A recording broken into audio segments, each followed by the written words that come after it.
Welcome to Muletown Speed. I'm Brian and you're watching an engine showcase video. This engine is for sale and we make a video like this for every engine that we sell so that you can get an in-depth look at your engine and watch it run before you buy it. Although we don't rebuild or remanufacture engines, our process of cleaning, inspecting, testing, and fixing if necessary gives you the confidence that your used engine is going to run great in your project.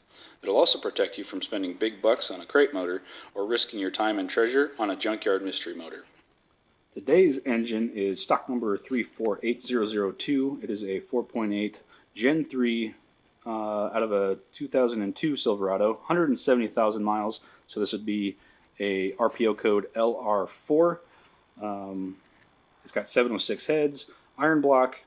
Because it's a Gen 3, there's no variable valve timing, there's no active fuel management, drive-by cable.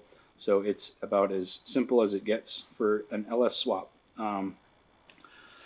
This is being sold as a level 3 package, which means it comes with the PCM that's programmed to your specification. So you and I will get together and figure out exactly what needs to be programmed there to make it work in your application. It comes with the wiring harness, all the front accessories, starter, flex plate, everything that I can give you to make a swap successful is what I'm going to include in this. For more information on exactly what goes into a level 3 kit versus the level 2 and the level 1 packages, go to muletownspeed.com. There is a page there that goes through all of that and tells you exactly what's included. This engine came to us as 170,000 miles and it had a rod knock. So we went through it, we tore everything down. It got a remanufactured crankshaft, all new main and rod bearings. We also put a new oil pump on it, as well as cam bearings and an LS1 camshaft, so a little bit of an upgrade there. We got a full set of new LS7 lifters in there, new multi-layer steel head gaskets, new O2 sensors, water pump gasket, thermostat, plugs, spark plugs, and probably some other stuff that I'm forgetting. But we did a whole bunch of stuff to this that we don't normally do, but because of the rod bearing issue, you know, obviously we're addressing that. And this thing runs awesome. So for more information, muletownspeed.com, but we're going to do a run video here and actually show it to you, let you see it, and if you're interested, you can get in touch with us. Let's get to it. Alright folks, this is the fun part of the program where we get to run our engine on the engine stand. We do this with every engine and it's been tested a whole bunch. We'll run it, and if there's issues we figure out where the issue is, we fix it and we retest it, and then we do it again to show you kind of what the end product is, and so you can actually see it, you can hear it, make sure there's no leaks, make sure it sounds good, so that way you have confidence in knowing that you're getting a good engine. So got the HP tuners hooked up here, and it looks like coolant temp 97 degrees. So we ran this morning, verified everything looked good, and then shut it down, let it cool off over lunch, and we're going to fire it back up here. So I would imagine once water starts circulating that might drop down a little bit, but we've got 81 degrees air inlet temperature, and we're going to fire this thing up. Here we go.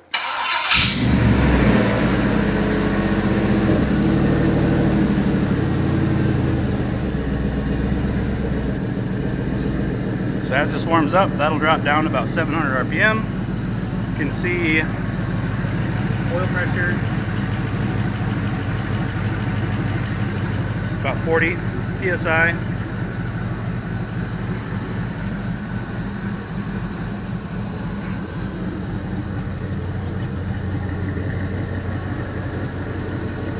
And it's quiet as a sewing machine. With all those new parts, we got new lifters, new bearings, cam bearing, cam, bottom end crankshaft is reman. So, I mean, it sounds like it should. You can hear those injectors firing.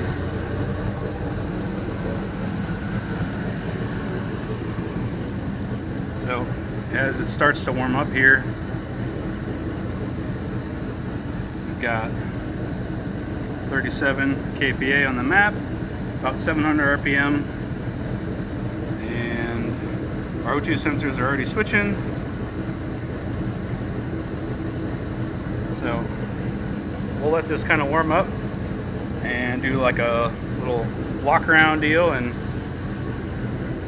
can't get it up to temperature here before my battery dies. So nothing leaking. Actually has a new starter on it too, I forgot about that.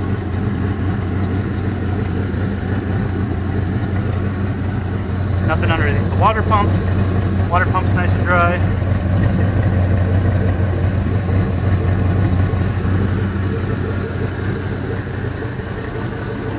We did clean and flow test the injectors to make sure that none of them are plugged up or doing something wonky, because that's very, very common with junkyard engines.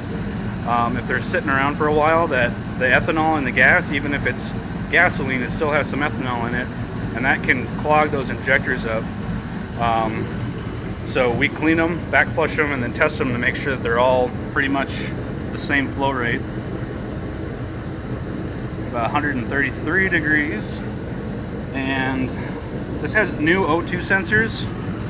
So these guys here on both sides are new for the front. The rears are obviously not there. We do not have a catalytic converter on this test stand, so those are turned off in the program for now. Let's see, let's look at,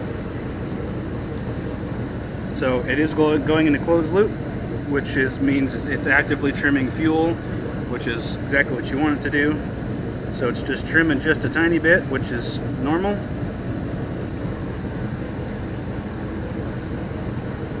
And let's see, charging at 14.2 volts according to this. So our alternator is working. Air inlet temp sensor, that's working. So this isn't factory. We do this here. We put an air inlet temp sensor right in there. So there's no mass airflow sensor to plumb in. You just stick your air filter wherever you want that, and you're good to go. Makes it super easy. Let's see. What else can I show you here quick? It's got 706 heads on it. So some folks say that these are notorious for having poor casting porosity, which means that there's like little tiny holes inside the cylinder heads that can allow water to escape out into the oil, and cause an issue over time where you're diluting your oil with coolant. So we did a pressure check on this one, where we can actually pressurize the cooling system right here, and then we can look inside the cylinder head during that test and see if any water bubbles form, and there was absolutely nothing. So this one, the castings are good. I don't even know if I really believe that myth or not, if it specific to the 706 heads, but just for the sake of completeness, we did that test. So 156 degrees now. It's just happy as can be.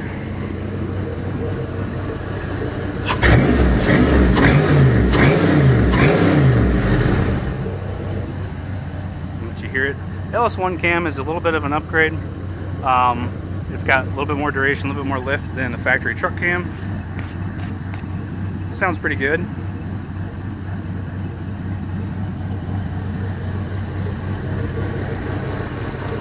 And the reason we did that was more just because we had to get a new cam anyway, and we decided to just go ahead and just give it that little bit of upgrade that you're not going to really have to go and do a full-on retune on, but just to give it a little bit of a bump, instead of putting a factory truck cam in it. So now that it's warmed up a little bit, you can see oil pressure still mid 30s, plenty good. Happy with that. It does have a new oil pump on it. Close to 170 now. It takes a little bit of time to warm this thing up, just because it's not enclosed like it would be in a vehicle, and this cooling package is actually an industrial sized radiator for a big machine, so it's got a ton of capacity, and it takes a little bit.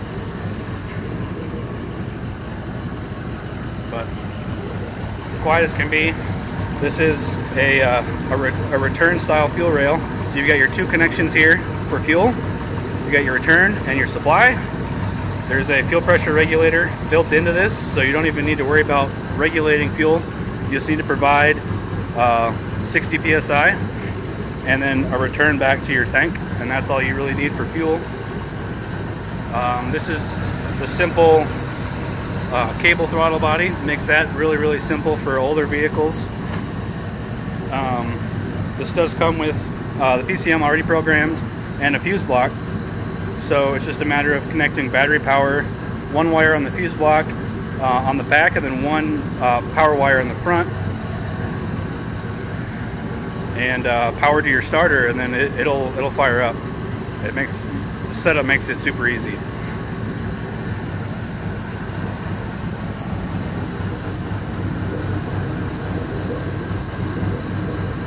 Power steering pump's nice and quiet.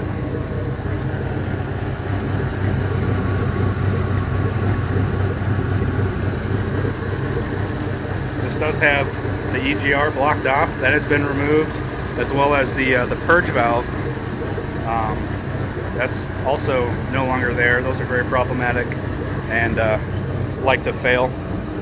So that's all been removed. Let's see where we're at on temperature. All right, 180 degrees. We're finally getting there. This out of the way.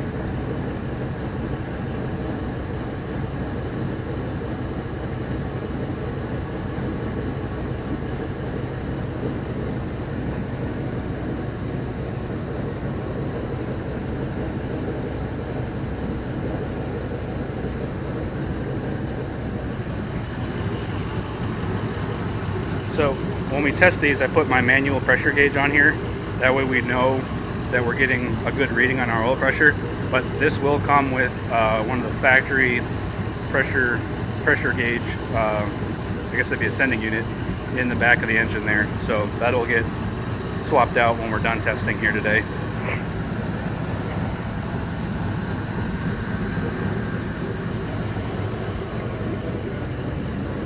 Alright, so got 190. I'll probably let it go to about 200, maybe 195, and then call it good.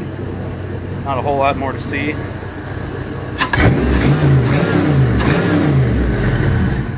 This thing rips. I love it. So, no smoke or anything out the exhaust.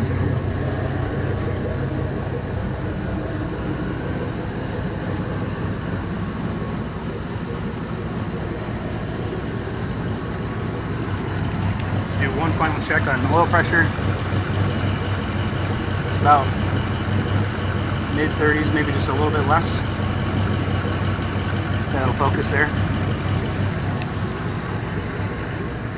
So when we were testing this before, I actually ran it for about an hour the other day, and it was fully heat soaked, kind of like it is now, where it'll sit at about 200 degrees, and that oil pressure dropped to, it was about 32 pounds, and it just stayed there for the rest of the hour. So I'm not at all surprised that that's about where it's at. And with that new oil pump, it's running I've got a 20 weight oil in it, so that's probably why it's normally they're about 40, but with a brand new pump, 30 psi is still well in that normal range with that lightweight oil. So, but I don't know what else to say with this. This thing kicks butt. Ready to go. Tons of new parts, and yeah, this should work really, really well for somebody. This one is a level 3, so it's coming with all the goodies. And I think I'll shut it down now just for the sake of trying to keep things relatively short. We'll shut her down, and we can get this one ready to roll for somebody. Again, there's no drips or anything down there. Maybe a little bit hard to tell, but it's all dry. Dry under here. Got a new oil filter on there. All dry under here. Nothing leaking. Water pump is usually the big thing on these that like to leak, or a rear seal for the timing cover. But when we went through this, everything got real cleaned up good, and so we take our time and make sure it's done right. Anyway, let's wrap this up. So I hope you liked what you saw there in the run video. If you're interested in this motor, our contact info is all on the right side of the screen here. Let us know the stock number of the engine that you're referring to when you call us, email us, whatever. That way we're all on the same page. We are located in Columbia, Tennessee, and that is about an hour south of Nashville, about an hour north of Huntsville. So for shipping, we can ship all over the country to a dock of your choice for a fee, and we can also deliver the engine to you for a fee just on our shop truck here and get you taken care of that way. Or you can come pick it up here in Middle Tennessee. It's all up to you what you want to do. And all of this info, as well as other engines that we have available and our new PCM programming services, is on our website, muletownspeed.com. That's kind of our hub. So if you have questions, go there and hit us up and let us know if you want this one. Have a great day, everybody. We'll see you.